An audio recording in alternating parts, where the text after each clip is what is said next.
Good evening, everyone. Thank you for joining us tonight for our SkinChat webinar. My name is Ashley with RBC Consultants. The title of tonight's webinar is The Role of Moisturizers in the Attenuation of Atopic Dermatitis, leveraging current knowledge and insights to improve patient outcomes.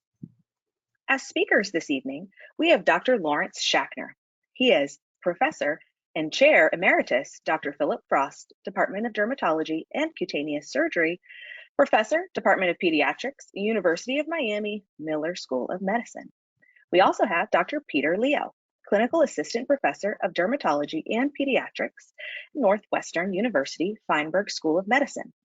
Also founding director, Chicago Integrative Eczema Center, and founding partner, Medical Dermatology Associates of Chicago. As our sponsor this evening, we have CeraVe, and we are grateful for their support for this educational event. A couple of logistic tips. If you're having issues hearing the webinar, you can listen to the presentation using your telephone. Just select phone call in the audio pane and the dial-in information will be displayed.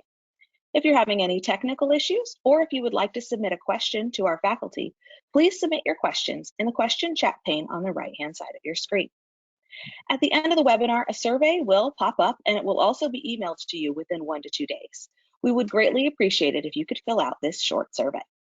Also within 1 to 2 days of the webinar, you will receive a certificate of attendance and also the recording of this program. Again, as a reminder, we will have a Q&A portion at the end of the webinar, and you're welcome to submit your questions at any time during the program using the question chat pane on the right-hand side of your screen. Without further ado, I would like to pass the floor virtually to Dr. Schachner. Good evening. It's a pleasure to be here with you discussing moisturizers in the attenuation of atopic dermatitis, the most common dermatosis I see in children and that you see in children as well. We're going to summarize the existing research about the role of moisturizer in the attenuation of AD in infants, and we'll provide insights for leveraging this knowledge in the care of our pediatric patients with AD. I'm delighted to be joined tonight with my colleague, Dr. Peter Leo, who brings such great expertise in this area. We're going to start with a question. And in the early weeks of life, select one.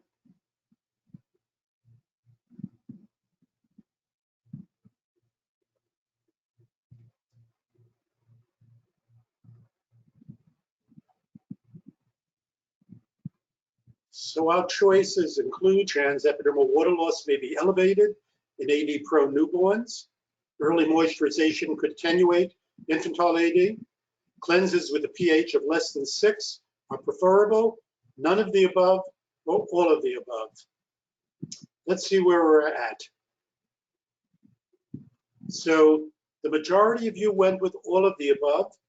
And while number 1 and number 2 are correct, as is number 3, number 5 overall lets us know that this is a disorder in which we see excess transepidermal water loss.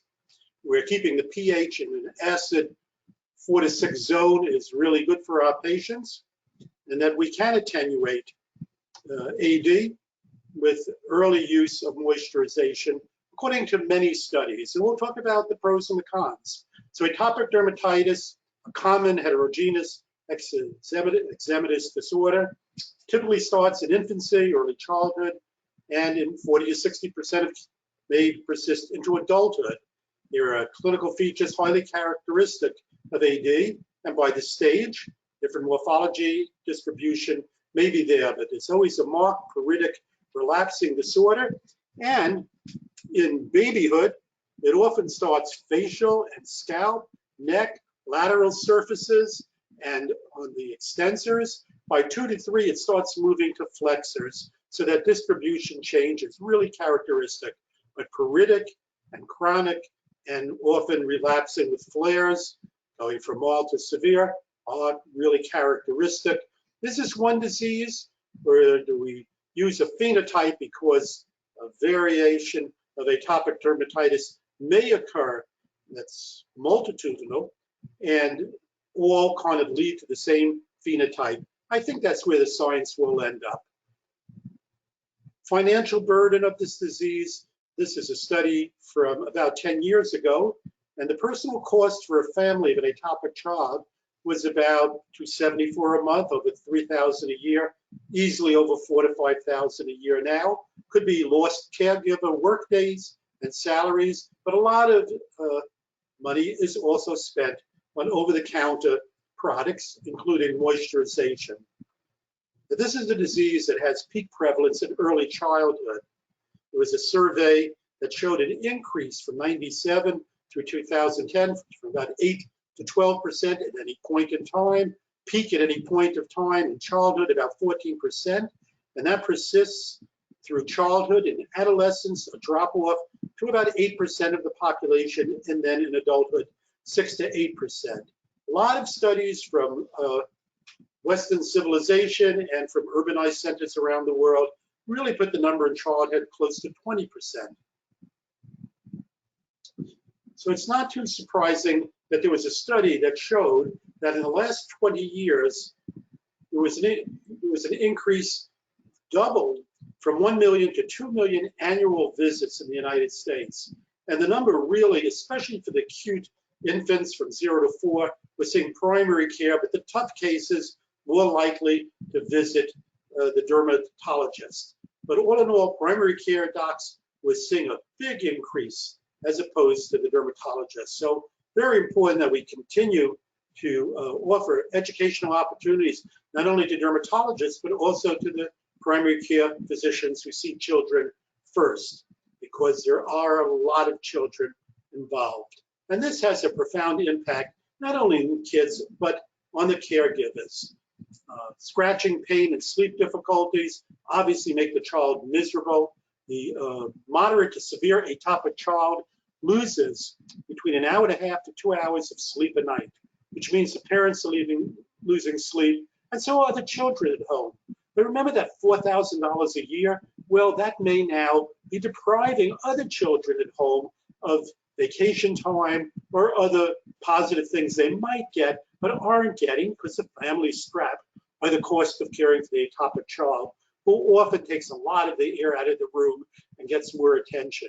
The disorder is associated with increased ADD and ADHD, hyperactivity disorder, and it's associated with a lot of secondary effects, not only on the patients, but also on the parents. So I always say this is a disease of the whole family, because if people are losing an hour and a half to 2 hours sleep a night, everybody's paying for it.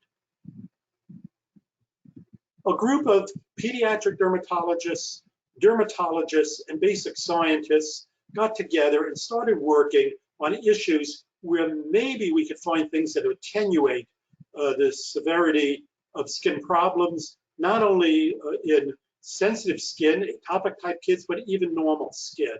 And group worked very hard and has developed consensus statements and algorithms on this subject. So the consensus that this group was able to come to is that at birth, the skin is structurally immature. There's elevated skin surface pH and lower resistance to chemicals and pathogens. This can be associated with a lot of morbidity. Maturation of neonatal skin may take 2, 3, maybe even 5 years. The permeability of the skin barrier is controlled in large part by intercellular lipid matrix with ceramides, free fatty acids, and cholesterol, and that ceramides are exceedingly important, and their role within the stratum corneum contributes to the bilayer to help regulate water loss, TEW, and give us a healthy barrier. And when ceramide is depleted, we can see a myriad of dermatological problems. Tonight we talk about atopic dermatitis, but ichthyosis, psoriasis, acne, all feature decreased ceramides. Skin care for neonates and infants has to be safe and effective and has to exclude agents that could negatively influence the barrier or induce systemic toxicity. There are a number of common agents, from cleanser materials to acids to alcohols, that have been associated with neonatal and infantile lethality. One has to be aware of it. On a healthier note, baby skincare with ceramides mimics physiological lipids and supports natural homeostasis and really helps the skin make its own endogenous ceramides as well. Daily use of moisturizers with humectants and ceramides reduce the rate of atopic dermatitis flares and reduce the need for topical steroids in atopic patients. Parents and caregivers have to know how to avoid irritants through correct cleansing, and that is with cleansers, not with soap. Cleansers have physiological pHs 4 to 6. Soap is by definition alkaline. Skincare started shortly after birth may avoid skin damage-inducing derm conditions such as atopic dermatitis, and we'll take a look at that. So we talked about the skin barrier maturation being a 2, 3 to 5 year process. And atopic dermatitis, this is even slower and a more difficult process because of a number of things, including decreased ceramides in atopic skin. And one of the things we want to avoid is for this infantile, first year, second year atopic dermatitis to go on to adolescence and adulthood, where you have the other atopic features of the atopic march. Where does the march go to? Reactive airway disease, wheezing, late onset rhinitis, polyposis, sinusitis, all part of the atopic march. Who is more likely to take this march as opposed to go on to a healthier childhood and adolescence? If we look at the population, this is a really nice work by Alan Irvine. The younger the onset of atopic dermatitis, the earlier the onset of severe flares, the more likelihood patients are to go on the atopic march. Could the use of lipid-containing moisturizers attenuate or avoid that march? This is a really interesting study that tells us how early we should be thinking about this. This is done by the Irish group under Kelleher. What they did was take almost 2,000 babies, not atopic, not non-atopic, just 2,000 random babies. They did transepidermal water loss measurements at 2 days and at 6 months, and they saw the kids at 6 months and 12 months. And at 6 months, almost 19% of the kids presented with AD, kind of like that 20% number I mentioned. The researchers concluded that impairment of skin barrier function at the 2-day mark, when they measured transepidermal water loss, was absolutely predictive of which kids would be atopic at 6 months. The statistical significance was highly significant. So while the skin might appear normal for the first few days and weeks or months of life, it already had increased transepidermal water loss. And that was the time we probably should be taking action to avoid the atopic march. Early intervention with liberal use of emollients might attenuate atopic dermatitis, especially in the atopic-prone baby. The same study suggested that this increased water loss was also predictive of the risk factors for food allergies at 2 years of age. More likely to have food allergies if you had that increased water loss. We've talked about the barrier dysfunction in atopic dermatitis. There's numerous things we could talk about in terms of anatomy and function, but just focusing on skin lipids alone, there is a total decrease in ceramides 1 and 3. Longer chain ceramides, which are most useful, are down. Longer chain fatty acids are down. Ceramide synthesis from keratinocyte lamellar structures requires an acidic environment, 4 to 6, and the atopic tends to have, especially with the wrong cleanser, an increased pH, moving more towards the alkaline levels. Skin barrier dysfunction in atopic dermatitis has consequences. Inflammation. The stratum corneum, the cell-to-cell cohesion is less, increasing permeability, and hence we have a decreased permeability barrier. A quote from Chuck Lind of Canada: "Skin cannot retain water, which leads to dry skin, and the itch, scratch, and the damaged skin, an inflammation cycle characteristic of the atopic patient."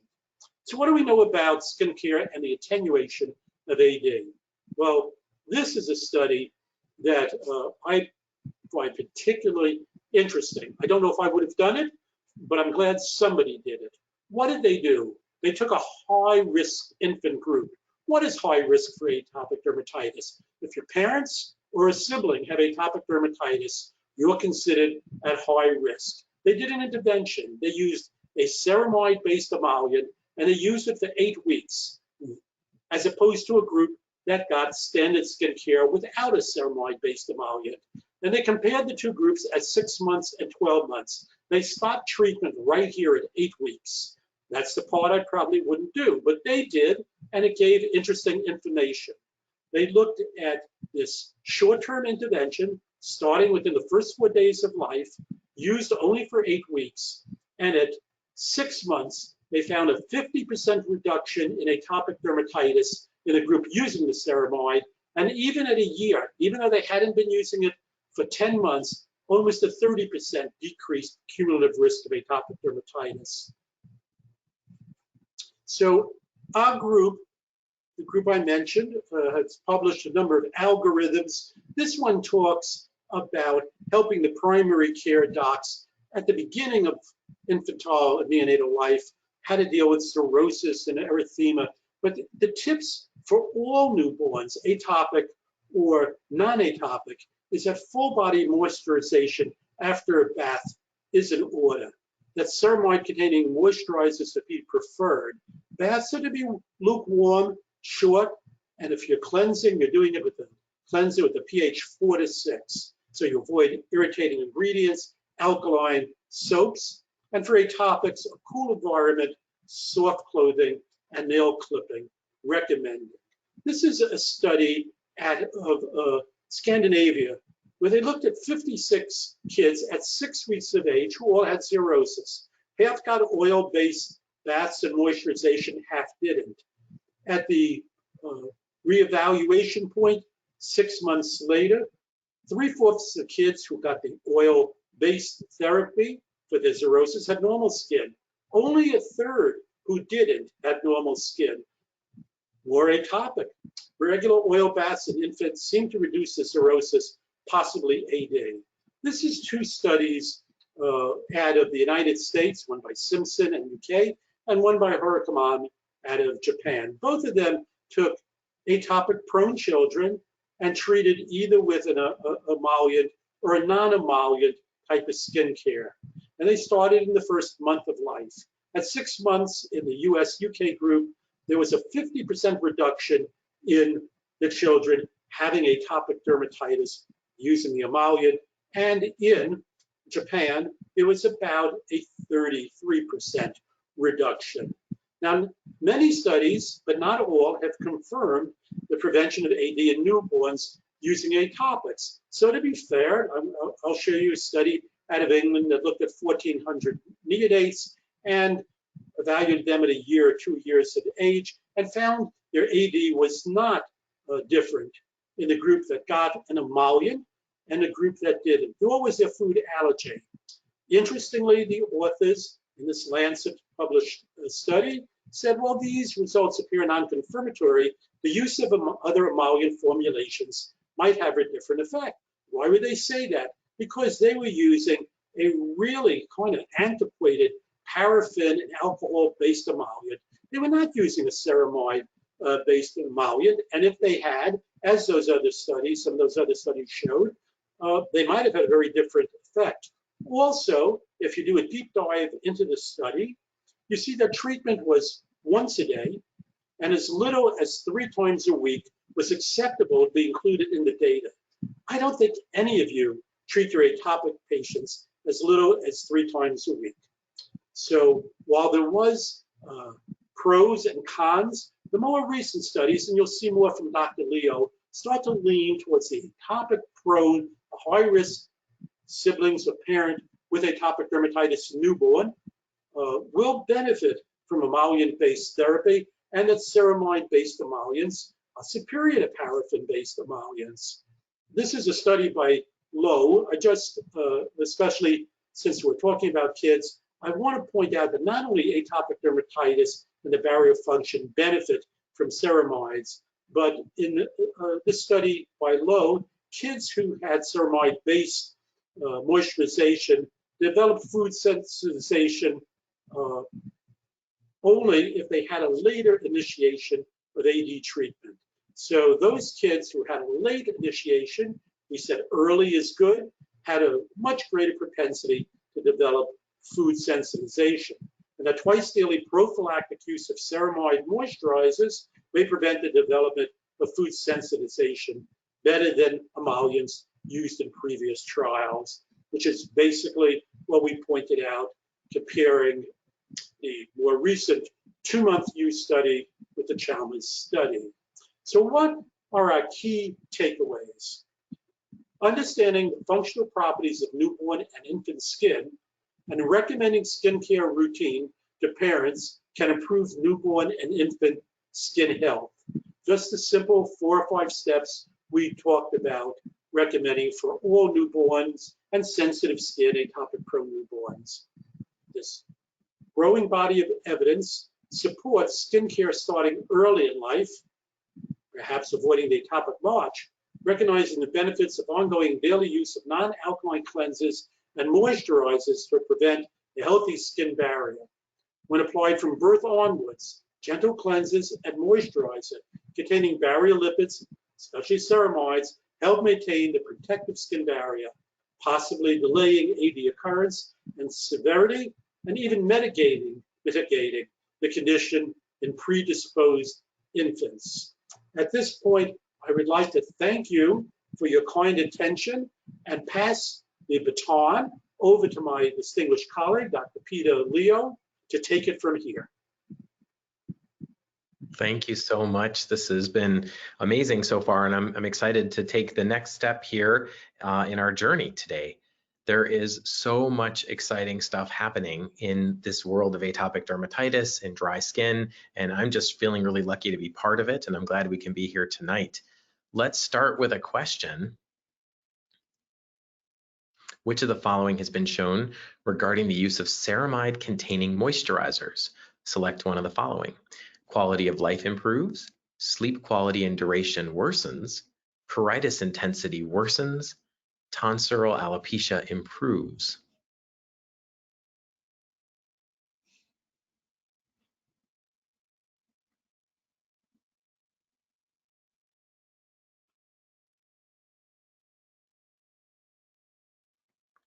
Excellent.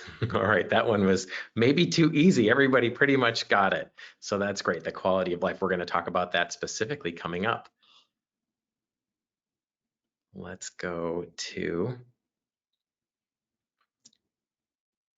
here we go. So daily moisturization we know is really important. I like this term that it is the bedrock of atopic dermatitis management, and it is truly recommended by pretty much all of the guidelines nationally and internationally. And generally speaking, the guidelines are saying we want to use a gentle cleanser, we want to use a moisturizer, both for prevention, but also for mildest disease. That's actually part of the thing we can do to help people prevent a flare-up in the first place. So this is really important no matter the severity. And I think the evidence is quite convincing that moisturizers in general are helpful. Is it the perfect choice for everybody? The same one? No. Is there a best moisturizer? Not necessarily. There, I think, is kind of a power band of really good ones. And different patients might find different ones that they like, different parts of the body, different times of year. Sometimes in the summer, heavier moisturizers, people say, it makes my skin feel hot. I want something lighter. And in the winter, maybe they need to use something heavier. So there's still a lot we have to learn here. But I'm excited to say that there has been a lot of research in this area finally, after a long time of it being a little bit more basic science. We have there's whole textbooks on the basic science of moisturizers and emollient preparation, but now we're beginning to see some of the clinical data. So we know, of course, we want to recommend them to people. Now, I'm a little bit different than some, and I think, I've seen different effective clinicians do this. So I don't think there's a right or wrong answer, but I do think it is nice to be prescriptive. I like to give patients some examples of moisturizers. It doesn't have to be the same one every time, but at least give a couple of good ones. I think if you are very vague and just say, pick a moisturizer, sometimes people will pick something that might not be ideal. I've honestly, this is not an exaggeration or hyperbole. I've had patients come back and say, moisturizer didn't seem to help me. And I look and they pick something that has like a super high percentage of urea that was designed for dry, cracked feet. It's more of a keratolytic. And I said, oh my goodness, that's not designed for your face. These delicate areas, of course, it's going to be irritating. It's also super alkaline with 40% urea preparation. So I think if you're not being a little bit prescriptive, we can get into some serious trouble. So we want to recommend it. We want to make sure we're giving them an adequate amount. If somebody comes in with a little tube and that's all they have, it's like, how much are you using? I mean, a big tub is going to be necessary for most patients. And we know that for adults, it's at least 250 grams per week. It's a lot, right? A 1 pound jar is 454 grams. So we're talking half of that per week. So they're going to burn through a couple of those per month in general. And we know that we want to use gentle cleansers. We also want to try to use things that have a higher lipid content in the winter when possible. Lots and lots of questions about which ones, but I think, again, some of it is trial and error. One of my favorite things to do is bring in a few different ones for patients to try. We're really lucky. We have a whole bunch of samples, so that's really nice. We know that by themselves, they seem to improve barrier function. They reduce skin susceptibility to irritants. They can actually create a little bit of a barrier, which is important when our own barrier is not working well. And we know that long-term moisturizer therapy actually does improve atopic dermatitis associated dryness. So it's not just, some patients are like, well, you're just kind of putting a layer over it, right? Is that all you're doing? You're just kind of masking a problem. Yes, that's a lot. You know, if your window's broken, you don't yell at the person for putting up a board or putting up a protector. It's like, you got to keep the elements out. So yes, it's not as good as a window, but it's something. But number two, right, we know that especially these more sophisticated moisturizers, they actually can help the skin barrier get stronger over time. So we're really doing a couple things at once. And in fact, there are some studies, you can see this Hormukai, showing that a non-prescription moisturizer, an OTC, was as clinically effective as more expensive barrier creams in mild to moderate childhood AD. This is the other issue. Sometimes patients think you have to spend a ton of money. Of course, we know there are even prescription type barrier creams, moisturizer creams, but they're not necessarily better. And it really is not, it's not a perfect correlation with cost. People get very fancy ones and I'll say, you don't necessarily need that. And I'm actually pretty cost conscious of it. I want patients to be able to get it and use it comfortably, especially if you want them to use enough. You know, this is this paradox. If they buy a really expensive one, they might not be able to use enough. We also have some signals that using moisturizers from birth may actually reduce the incidence of atopic dermatitis, may be preventative, or at the very least, may be delaying it, which is great too. You know, you have some disease-free years potentially. Now, there's still a lot of questions, and that remains to be seen. I'm part of a study called the SEAL study, where we're looking at this very broadly. It's a big national study that we're trying to understand that better.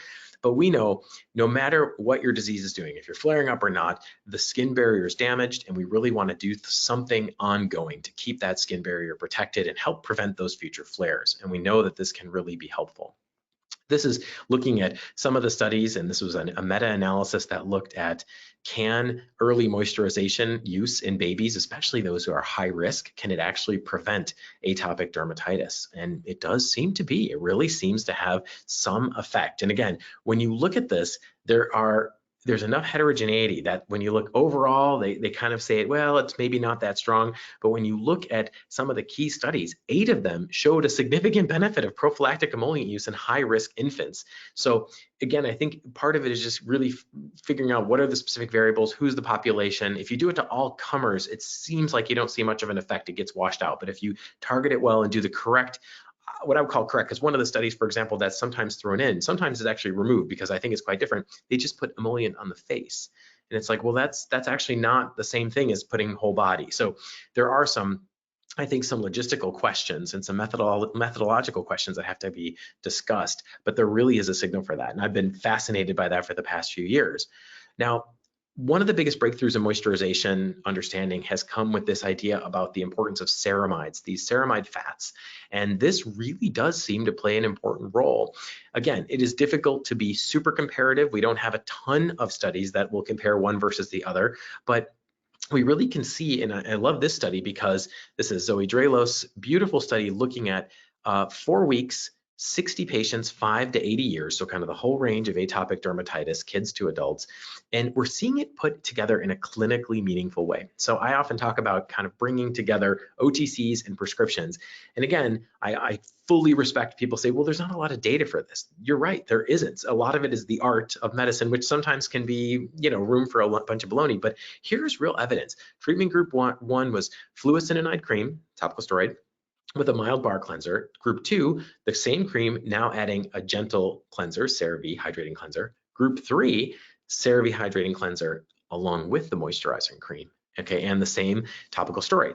This is how I would do it, you know, typically, that I would have a patient use all the products that I want. A gentle cleanser, that's, again, I kind of say it's, people say, can I use just a mild cleanser? Yes, but maybe we can pick one that does a little bit more. And I like the idea that the CeraVe cleanser has the ceramides, it's actually adding something, and then the moisturizer cream.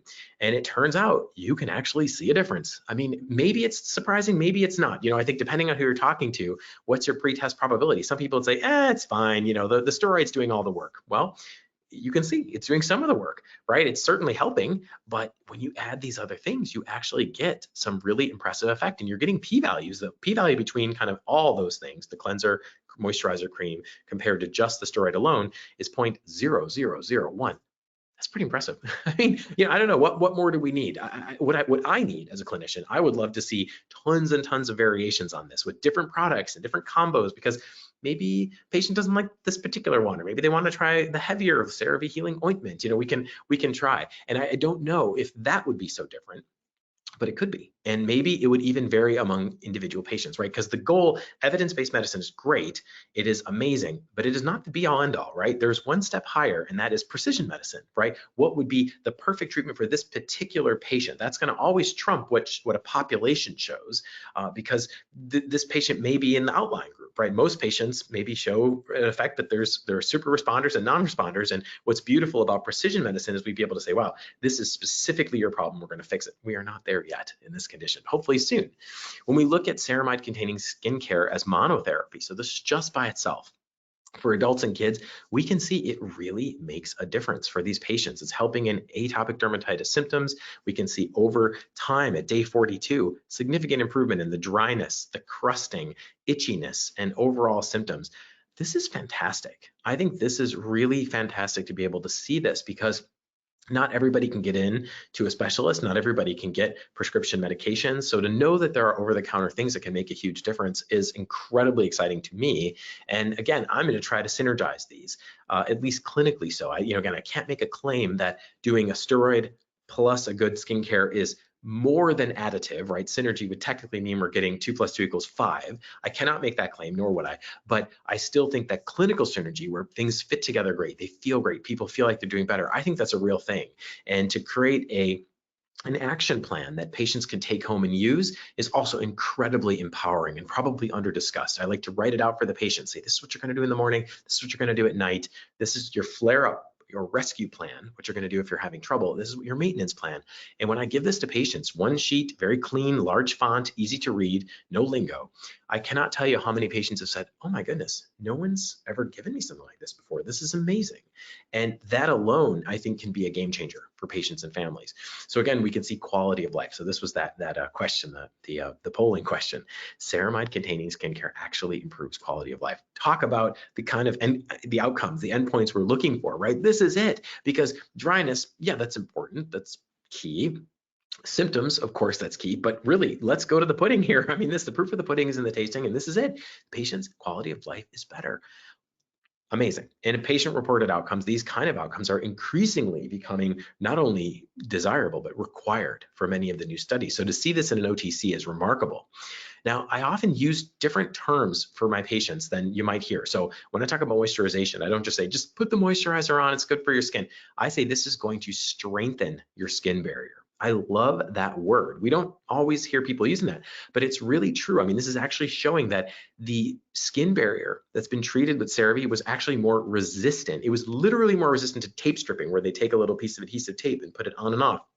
It maintained its transepidermal water loss. It kept that water loss lower in the group that was using CeraVe compared to a paraffin-based emollient. This is big. This is really big. So I like to convey this to patients that they're not just slopping on a cream to protect their skin. That's happening, but they're also making their skin stronger. And what an empowering thing to say, right? What a cool thing. And again, we know that this makes sense from a number of ways, but part of it we think is that the skin barrier and its strength is really associated in part with these lipids, these ceramides. And we can see, again, the paraffin-based emollient, it's helping maybe a little, it's kind of up and down, the red line, but we can see the CeraVe line, it's definitely the lipid esters are changing, and this is really important. Even as we go down to those different tape strips, as we get lower and lower, those levels go down, but they stay above the paraffin-based emollient, which is really neat. So we're adding those special lipids all the way down. I mean, 20 tape strips is pretty deep into the skin, and it stays significantly higher. So that's pretty amazing. We also know this is practically there too. So it's one thing to say, yes, the tape strip, we're seeing that, but what about, because that's a pretty manufactured thing, right? What about a true irritant in the environment? So maybe you're talking about patients who have to wash their hands a lot, or they're exposed to things. So this is barrier disruption induced by SLS, sodium lauryl sulfate, a detergent, right? It's actually in a lot of skincare products. It's in cleansers and things sometimes, and it can be a detergent. So they're actually applying this. And we are again able to see that changes in visual redness, that erythema, is significantly better in the CeraVe group, and in the transepidermal water loss, they was able to maintain that barrier better than the control group, which again was not just nothing. It was actually another moisturizer, a paraffin-based moisturizer. So I love these ideas that we have real change and measurable and important, clinically meaningful changes from just an OTC, just a moisturizer, one that you can find in any shopping area, any grocery store, drugstore. It's incredible. We saw quality of life improvement, which is enormous. We saw the barrier improvement over time. And then we even saw this very practical, functional resistance to irritants. So strengthening the skin, doing more than just cooling down and moisturizing and helping with dryness and flakiness. It does all that for sure, but to strengthen the skin is such a powerful concept. And I think patients do feel empowered when we talk about this. So key takeaways from me: cleansers and moisturizers for atopic dermatitis, they play a key role. I cannot emphasize this enough. If you take home one point from tonight, it's recommend them. Even if you're not used to it, even if you just kind of assume they know, or maybe it's part of your handout. My handout says that, but highlight it, take a minute, and ideally, doesn't have to be CeraVe. I mean, I think our wonderful and kind and generous sponsors would love it for it to be CeraVe, and I'm a big fan, so it's easy for me to talk about that. It's one of my favorite moisturizers in the world, and I've been a fan for many, many years. But if that's not your favorite, that's okay. Pick a few favorites. It doesn't have to be one. You could pick a few big ones, pick a few that you've had good experience with, that have been tested in patients with atopic dermatitis and sensitive skin. That's important. And maybe at different price points. If there's even one cheaper or something simpler, go for it. Give them a few recommendations. Say, here are a few that I really like. Here are a few that I think will make a difference and are worth trying. And it's remarkable. A lot of patients say, oh, okay, I didn't know that. I was using XYZ or this generic brand, or I had, somebody had a lotion. I see people bring in just like a generic crummy lotion. I say, boy, this one actually is not so good. This might actually be causing more harm than good. So can we pick one that we know? We understand that the protective effect for skincare is observed in studies where its daily use is ongoing. It does have to be used more regularly. That's important too, to really stress a plan. And we know that cessation of skincare show that effect is lost in less than a year. So that's important that they keep up with that skincare.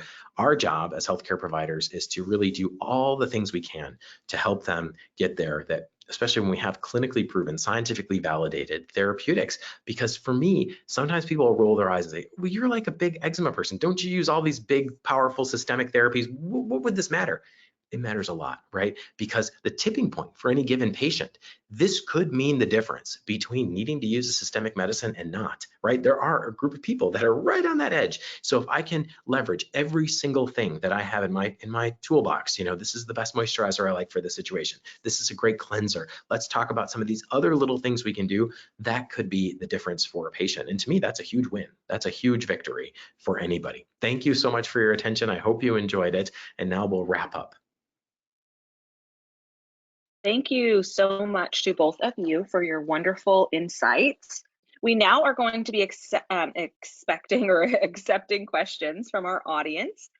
So if you would like to submit a question to our doctors, then you can go ahead and use that question chat pane on the right-hand side of your screen.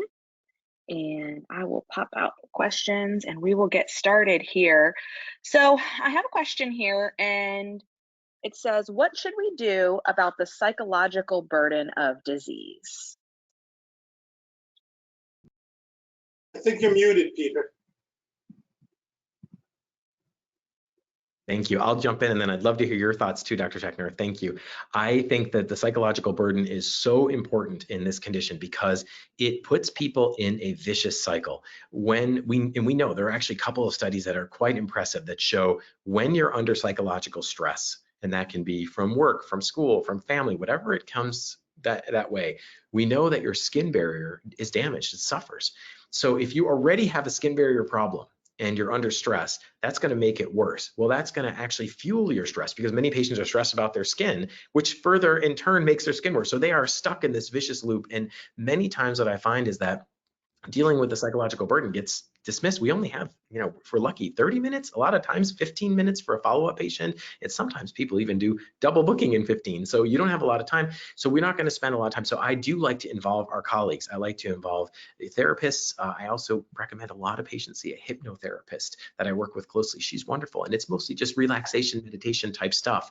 But it's so powerful. In some of those multi-specialty clinics, we don't have this in our setup, but they actually even have a psychologist or psychiatrist on board. Dr. Schechner, what do you find in your experience? Have you referred people out, or do you spend some time with the psychological component? This is really a great question, and I enjoyed your answer very, very much, Peter. If we look at this month's Journal of the American Academy of Dermatology, we see an article about bullying of atopic kids. And bullying leads to social isolation, leads to things that isolated kids do, drug use, then overeating, then obesity, and it's a vicious cycle because that makes atopic dermatitis worse. Work by Mike Jelnick, who was the chair of Ped Psych at Harvard a few years ago. He looked at a questionnaire and he found that for atopic children, those who had facial involvement, those who had hand involvement, areas where the public could see, a full 20% of them needed psychosocial referring. So I believe that it's awfully important to kind of get a feel for your patient, not only because of the bullying and the isolation, but because some really pretty good studies of late have showed increased ideation and acts of suicide, even in preteen atopics. So I think you have to have your antenna on, and you have to reach out for those people who can help with the psychosocial issues associated with this skin disease, also other severe skin diseases. Thank you. Great, thank you so much. You mentioned transcutaneous toxicity. Can you give examples? Oh, wow, that's, yes, it's a really big deal, actually. And it goes back in my years in dermatology, starting in the 1980s. There was one group of newborns in France. Somebody decided to introduce a hexachlorophene type scrub soap for these kids, and there were over 30 deaths from it. More recent literature, if we look at contemporary 2023, we can see that fentanyl patches, not only through oral absorption because kids put it in their mouth, but even if they put it on their skin, it can be potent enough to have lethality. Add to that alcohols, certain acids, even things familiar to us, lactic acid, salicylic acid, topical anesthetics that we use, if they're misused in this vulnerable population, have been associated with significant not only morbidity, but mortality. Great, thank you. We have another one that says, when do you think it is time to go to a systemic medication?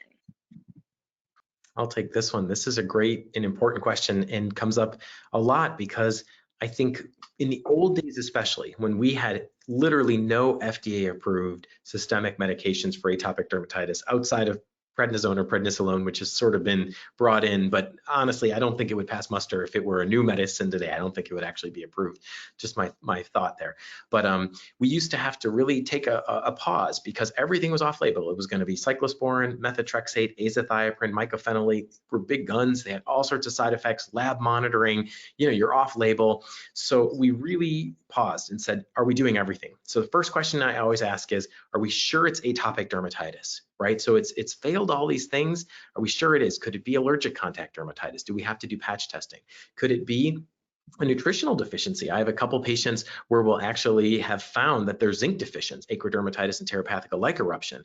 Could it be scabies? I've had a couple of patients over the years, not many, but they've been itchy and miserable. And I look and I say, wait a minute, there's burrows between your digits here. And we do a scrape and it's scabies. Of course, in adults, the question comes up about cutaneous T-cell lymphoma. So we have a number of things we have to exclude.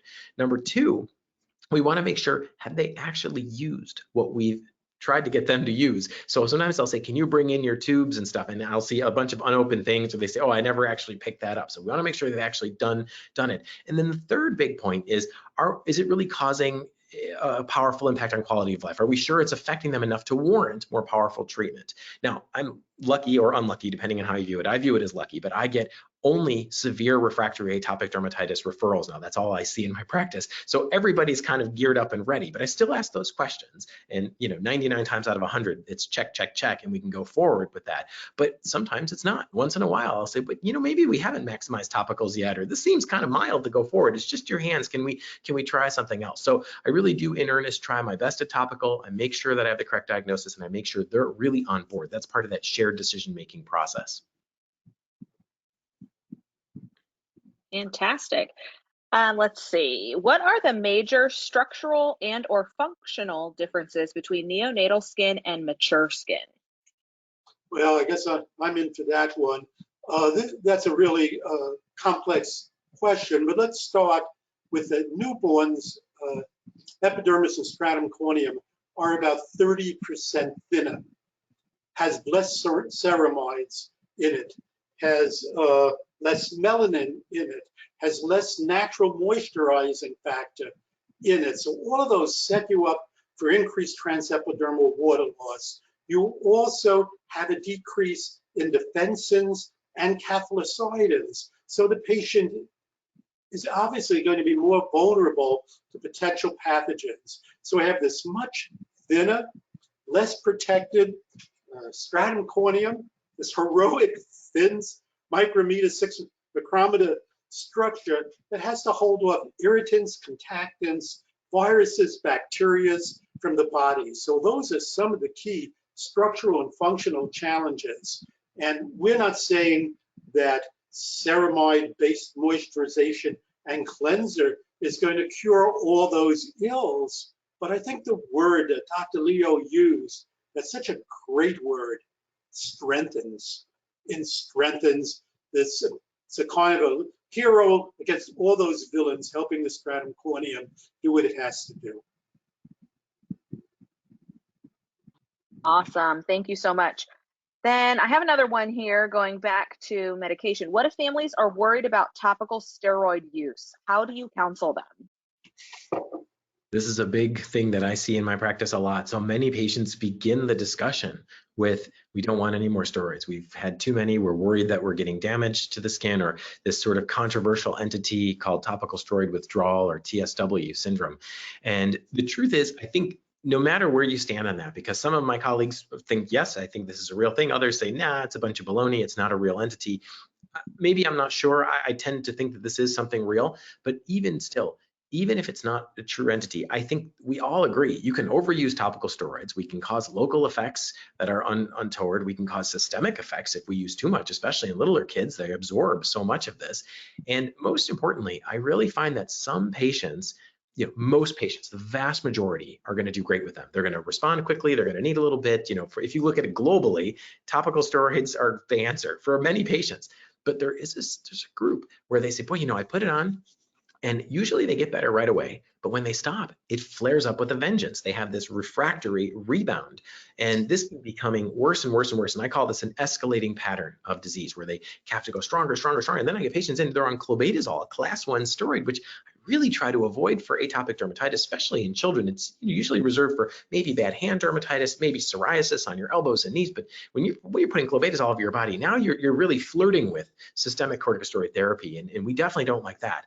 So for those patients, I actually honor them. That's the piece of advice I would give. I honor them and say, listen, we are going to do everything we can to minimize or avoid steroids. And again, I'm lucky I couldn't do this in 2015, but I can do it now because we have so many other treatments. I mean, of course, we have things like phototherapy, which I think is underutilized for many kids and adults. But of course, we have dupilumab, our biologic. We have a second biologic that's approved for adults, tralokinumab. We have a third one that's coming, hopefully soon, has been delayed, lebrikizumab.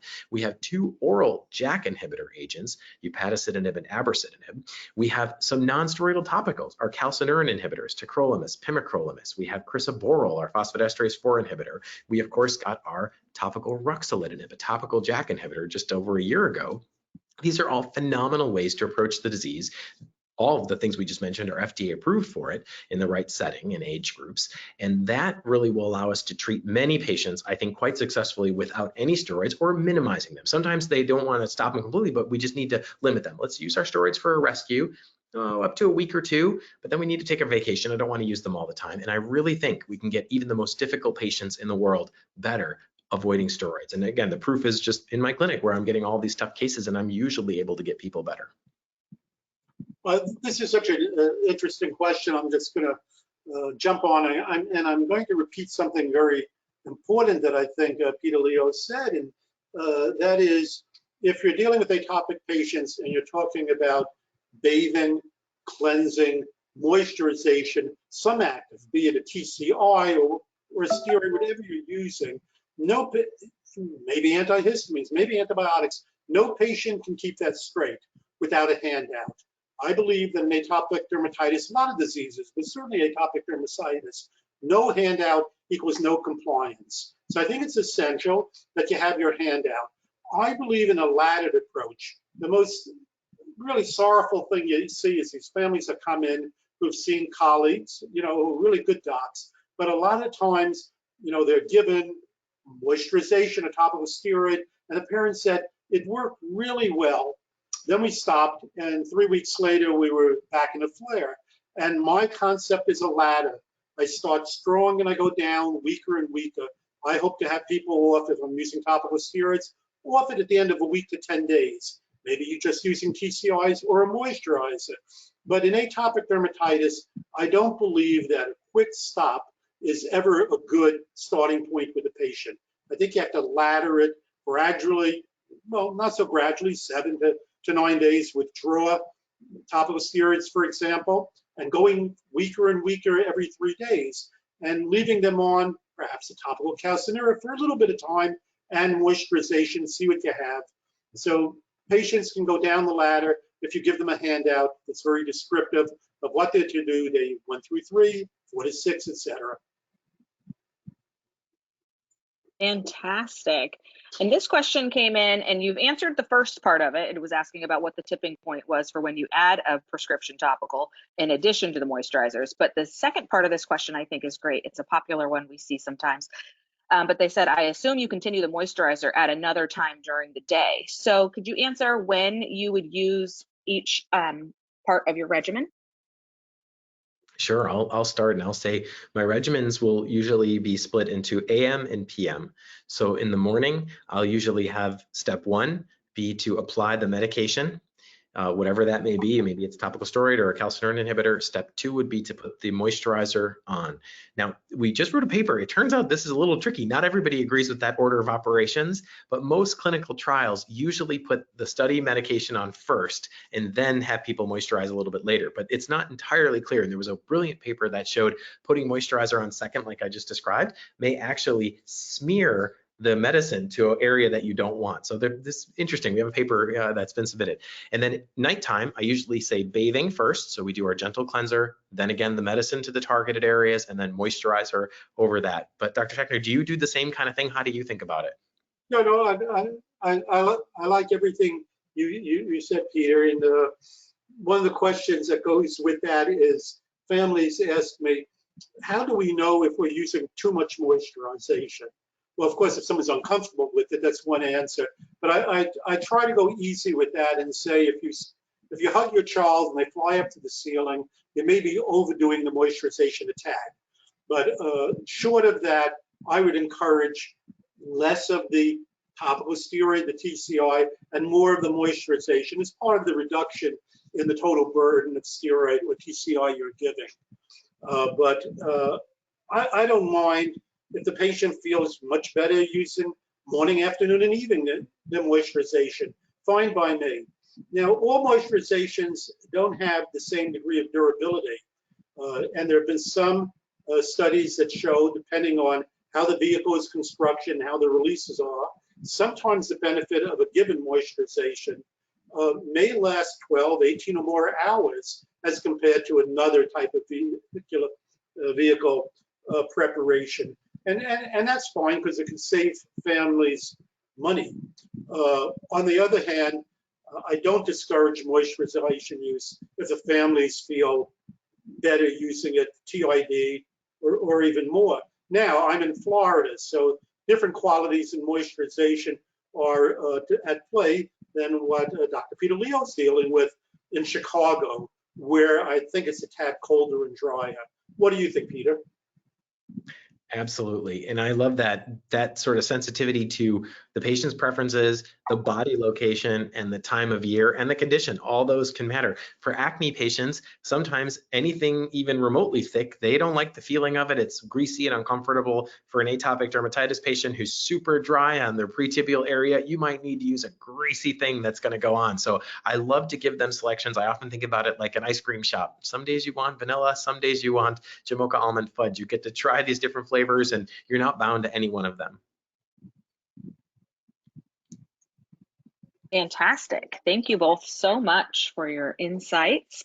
That looks like that is all the questions that we have for today. So I would like to thank our sponsor one more time, CeraVe, for making this educational event possible. And then I wanted to give you both an opportunity to just have a couple of closing remarks, and then we will end our educational program. After you. Thank you. In closing, I would just say this is an incredibly exciting time to take care of patients in dermatology. We have more tools at our disposal than ever, and it's just fantastic to see some of the cream rising to the top, pun intended, in this case, the moisturizer creams. So keep those in mind. Let's help patients get better. Let's try to get them to the best they've ever been and try to minimize medications whenever we can, because I think we are seeing patients who need both. But if we can leverage the safe, gentle OTCs, I think everybody wins in that equation. So I think what Dr. Leo said is very important. And when we think of the history of trying to treat atopic dermatitis, we went from about 2001 to 2015 before a new product after the TCI's crisaborole phosphodiesterase inhibitor came about. And then there's been this wonderful opening of the spigot, and JAK inhibitors and biologics, etc., and beta phosphodiesterases. So many tools in our toolkit. We just have to use them wisely and appropriately, but it's a much better time to be treating atopic dermatitis than any other time in my career. It's a good time to see tough patients come in because we can help them. Well, thank you again. Thank you both. Thank you, CeraVe, and everyone have a wonderful rest of your evening. Bye-bye. Thank you. Bye now.